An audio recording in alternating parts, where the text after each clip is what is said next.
Ya Allah, ya Rahman, ya Rahim, ya Malik, ya Qudus, ya Salam, ya Assalamualaikum.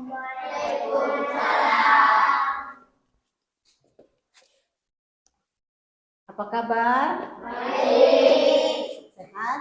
Sehat. Baiklah anak-anakku sekalian, seperti biasanya, sebelum kita memulai pelajaran, kita berdoa dulu. Ibu minta Nasar, coba naik dulu nak pimpin temannya untuk berdoa. Sebelum kita belajar, marilah kita berdoa bersama-sama. Berdoa dimulai. Bismillahirrahmanirrahim.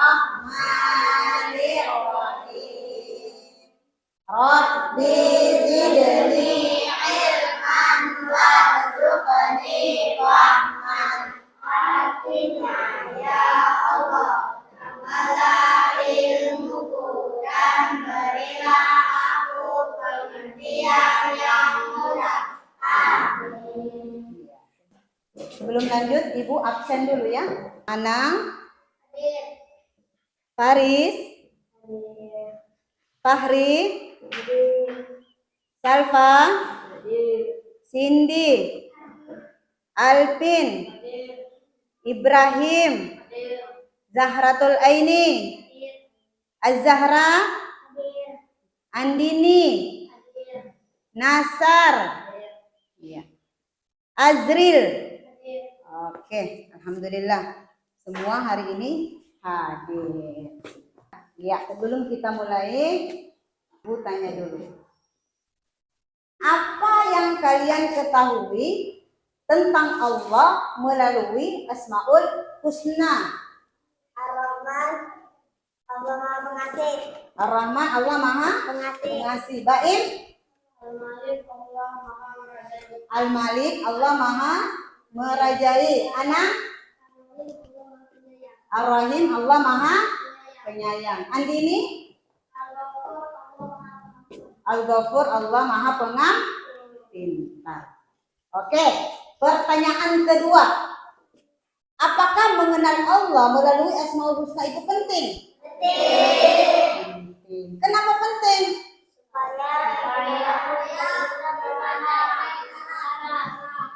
Supaya coba Fahri, wakili temannya. Supaya apa? Supaya kehidupan kita terarah. Supaya kehidupan kita terarah. Jauh dari jalan yang sesat, jauh dari jalan yang dimurkai oleh Allah. Ya, baiklah anak-anak sekalian. Sebelum lanjut, Ibu bacakan dulu tujuan pembelajaran kita. Ya. Tujuan pembelajaran kita adalah siswa dapat mengidentifikasi dan menjelaskan makna 3 Asmaul Husna, yaitu Al-Qawi, Al-Qayyum, dan Al-Muhyi. Yang kedua, siswa dapat menghafal dan mengucapkan Asmaul Husna dengan benar, serta menghubungkan Asmaul Husna dengan kehidupan sehari-hari. Yang ketiga, siswa dapat menunjukkan sikap tawadu, ya, sikap tawadu, syukur dan sadar akan kebesaran Allah Subhanahu wa taala melalui pemahaman Asmaul Husna, ya. Jadi yang kita pelajari nanti ini tentang apa? Tentang Asmaul Husna. Iya, yang akan kita pelajari nanti adalah tentang Asmaul Husna. Oke. Perhatikan gambar di atas. Kira-kira coba perhatikan gambarnya. Apa yang dia lakukan ini? Gunting rambut. Apa? Gunting rambut. Gunting rambut. Dia cukur Rambut. cukur rambut. Apalagi ada gambar apa lagi di situ? Ada gambar kucing. Ada gambar apa lagi? Pohon. Nah, kira-kira apa hubungannya orang yang mencukur rambut dengan sifat Al-Qawiyyu Allah? Apa tadi itu Al-Qawiyyu? Allah. Allah Maha. Allah Maha Kuat. Coba ya, dengarkan cerita ibu. Ya. Di antara para sahabat Rasul, ya, di antara para sahabat Rasulullah Shallallahu Alaihi Wasallam ada yang dikenal memiliki kekuatan, ya, ada yang dikenal memiliki kekuatan dan ditakuti oleh Umar. Siap ditakuti oleh manusia yang lain, oleh orang lain.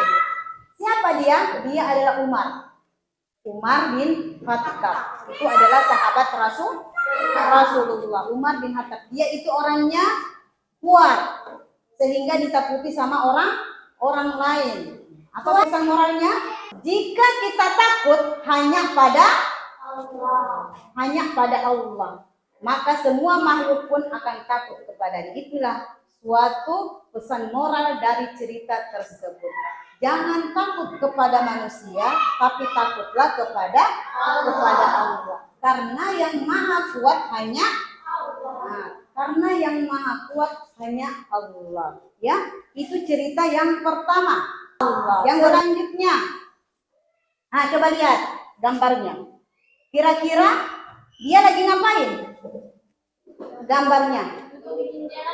Duduk di depan jendela. Terus apa lagi? Coba diperhatikan baik-baik. Ada botol? Iya, ada botol yang pecah.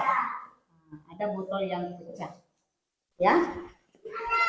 Sekarang kita lihat ceritanya. Apa hubungan botol pecah ini dengan cerita di bawah ini? Oke. Ceritanya. Nabi Musa ditanya oleh Bani Israel, wahai Musa, apakah Allah itu tidur? Ya, apakah Allah itu tidur? Nah, coba lihat ceritanya. Apakah Tuhan itu tidur, wahai Musa? Tanya orang Bani Israel kepada Nabi Musa. Jadi Bani Israel ini bertanya kepada Nabi Musa. Untuk menjawab pertanyaan itu, Allah menyuruh Nabi Musa untuk memegang 2 botol kaca. Ya, jadi Allah memerintahkan kepada Nabi Musa memegang 2 botol kaca. Ya, memegang 2 botol kaca. Nabi Musa pun melaksanakan apa yang diperintahkan Allah kepadanya. Ya, pada Allahnya. Nah, apa kata Allah? Musa, engkau pegang botol kaca itu semalaman. Ya, engkau pegang botol kaca itu semalaman, jangan sampai terjatuh. Jadi 1 malam sampai besok, misalkan sore ini pegang, sampai besok pegang terus botol kaca itu. Ya, kata Allah, jangan sampai terjatuh. Ya, jangan sampai terjatuh botolnya. Maka Nabi Musa pun melaksanakan apa yang diperintahkan Allah kepadanya. Setelah beberapa jam memegang botol itu, Nabi Musa tak tahan untuk menahan kantuknya. Ya, Nabi Musa tak tahan hingga akhirnya dia tertidur. Kedua botol itu tiba-tiba jatuh dan pecah.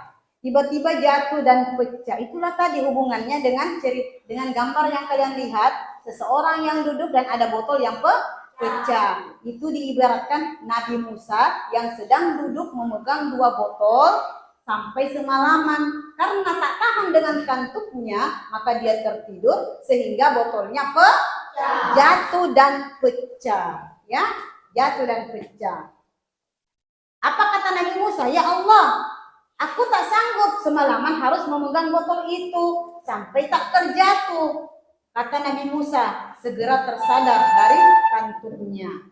Ya, Allah Subhanahu wa taala pun kemudian berseru, begitulah wahai Musa, jika aku tidur, tentu saja langit akan jatuh di bawah langit akan jatuh menimpa bumi. Jadi langit kalau menimpa bumi, kira-kira apa yang terjadi? Hancur. Jadi itulah kata Allah. Maka Allah itu tidak pernah tidur, karena Allah selalu menjaga, selalu mengawasi kita manusia yang ada di muka bumi ini. Di muka bumi ini. Apa pesan moral dari cerita tersebut? Pesan moral, hanya Allah yang tidak pernah tidur, sehingga tak ada satu makhluk pun yang luput dari pengawasan Allah. Tahu maksudnya? Jadi kita apapun yang kita lakukan pasti selalu diawasi oleh Allah. Jangan pernah menganggap tidak ada yang melihat. Ada Allah yang selalu mengawasi dan melihat kita apapun yang kita lakukan. Oke, apapun yang kita lakukan. Semangat? Oke, coba tepuk semangat dulu. Tepuk semangat.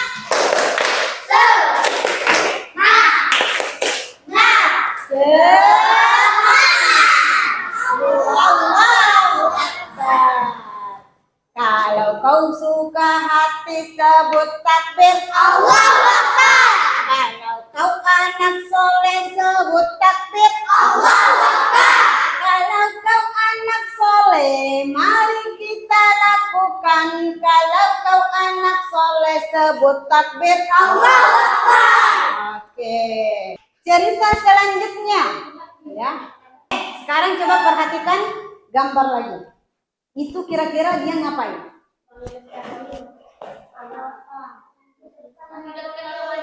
Menghidupkan orang mati. Di situ ada berapa orang? 4. Ada berapa orang? 5 sama yang dihidup? Berarti dia ngapain itu ya? Dia ngapain itu? Kita lanjut dulu. Dia ngapain kira-kira? Ini ceritanya. Kisah tentang Nabi Isa. Kisah tentang Nabi Isa.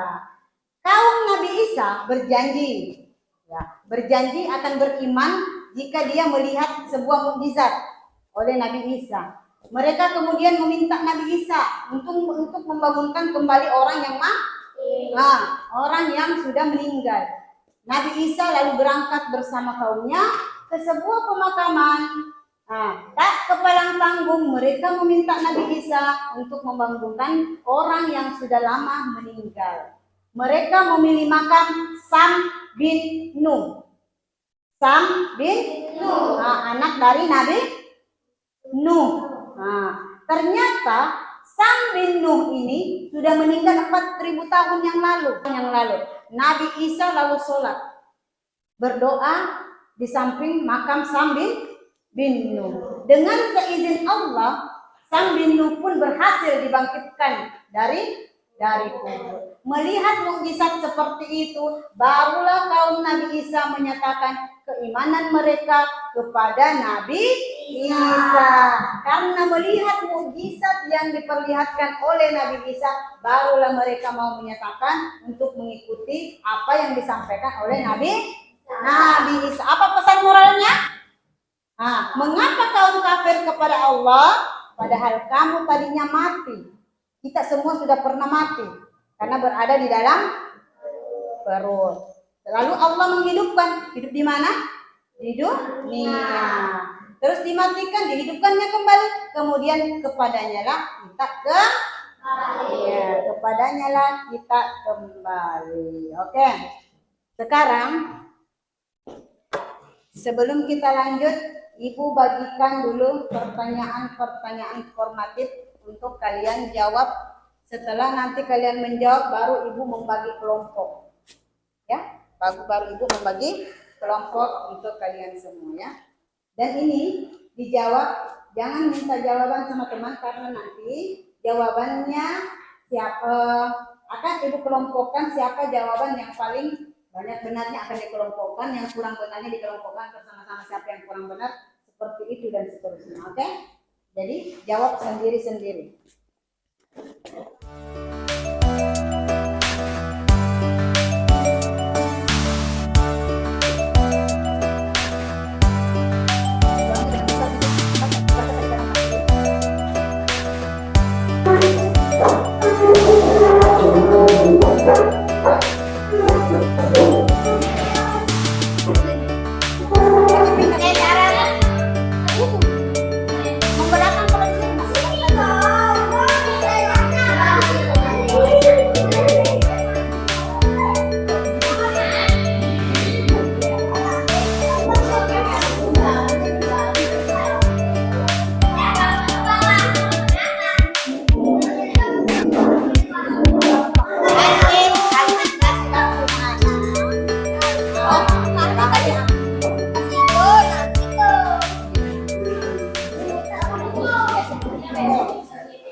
Rukun Islam ada berapa? 5. Oke. Katakan rukun Islam yang pertama. Katakan rukun Islam yang kedua. Ketiganya puasa. Keempat bayar zakat. Kelima naik haji. Oke. Sekarang, sudah tahu teman kelompoknya kan? Sudah tahu? Oke. Sekarang ibu punya 3 karton dan setiap karton ibu bagikan per kelompok 1 karton. Dan ini kelompok 3. Tugasnya kelompok 1, ya. Tugas kelompok 1 tulis Asmaul Husna 3 beserta artinya. Terus contohnya dalam kehidupan sehari-hari. Kelompok 2 tulis 3 Asmaul Husna beserta artinya. Kelompok 3 tulis 3 Asmaul Husna. Tulis saja ketiga Asmaul Husna.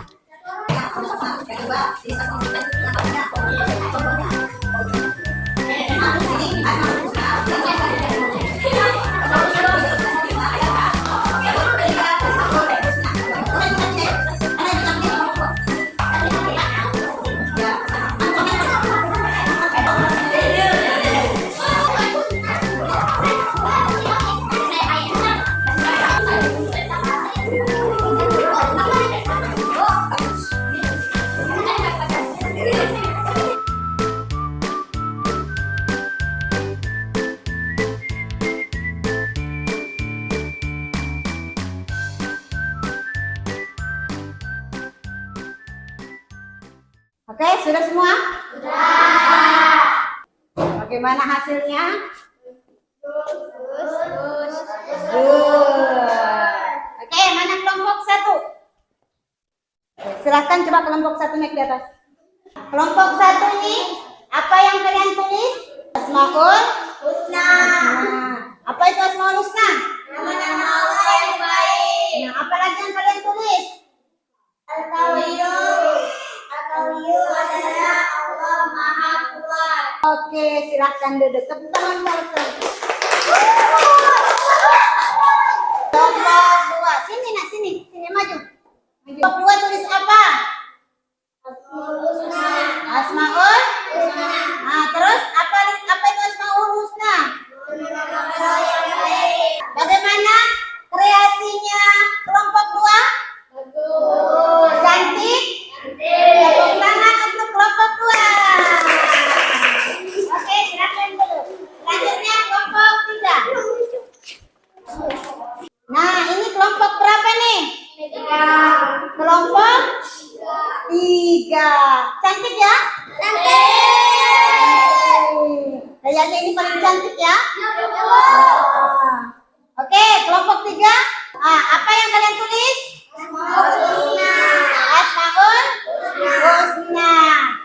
Apa itu Asmaul Husna? Nama-nama Allah yang baik. Terus apa lagi yang ditulis? Al-Qawiyyu. Al-Qawiyyu. Apa itu Al-Qawiyyu? Allah Maha Kuat. Terus yang kedua? Al-Qawiyyu. Apa itu Al-Qawiyyu? Allah Maha berdiri sendiri. Yang ketiga? Al-Muhyi. Apa itu Al-Muhyi? Allah Maha menghidupkan. Allah Maha. Menghidupkan. Iya, Allah Maha Menghidupkan. Sekarang tepuk tangan untuk kelompok 3. Nah, sekarang ibu tanya, kalian sudah hafal, sudah paham Asmaul Husna yang kita pelajari hari ini? Sudah? Oke, coba kelompok 2. Ibu tanya, apa itu Al-Qawiyyu? Allah Maha Kuat. Allah Maha.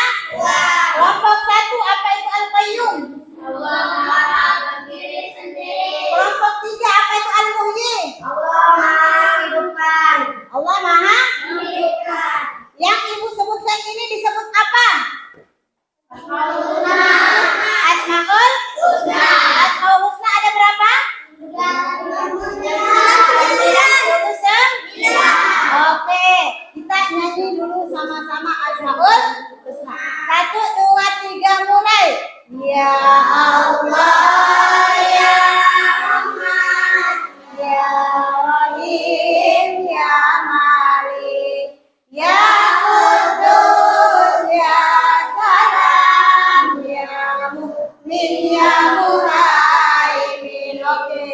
kasih untuk semuanya. Baiklah anak-anakku sekalian, sebelum kita istirahat, kita berdoa.